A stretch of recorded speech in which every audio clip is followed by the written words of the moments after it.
before falling to the ground. Packard asks his soldiers to place their charges, but we can see in their eyes they're hesitating after seeing Kong suffer. As they all grab the detonators, Conrad, Weaver and Hank arrive to stop them. Soldiers and civilians point their weapons at each other while Packard rants about a soldier's dirty work. The group seems to be at an impasse, at least until Slitko comes through and points at Packard instead. Conrad declares it's over, but he's interrupted by a noise in the water. It's the biggest skullcrawler. Everybody runs away except Packard, who stays behind to turn on the detonator with the intention of killing Kong but ends up being crushed by him when he wakes up. Kong engages the lizard in battle but is soon overpowered. The sun rises as the group makes it to the edge of the island. They send Weaver to fire a flare that Brooks could see while they work on a distraction to buy them some time.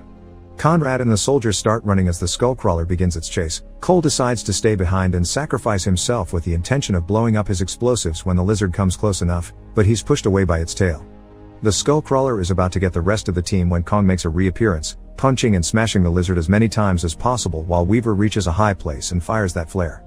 After a couple more hits include one with a tree, Kong is pushed back by the skullcrawler and accidentally falls on some chains that bound him.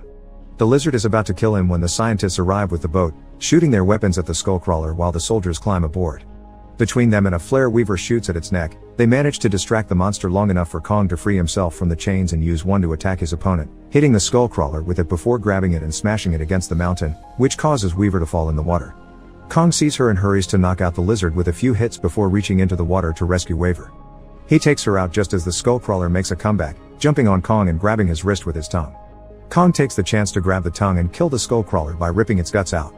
When he opens his hand, Weaver is fine, so he gently puts her down on the ground where Conrad comes to check on her. Together they watch Kong give them one last look before leaving. Moments later, everyone is on the boat, sailing to the meeting point. They're worried the place will change when word comes out, but they promise they won't say anything. As a fleet of helicopters arrives to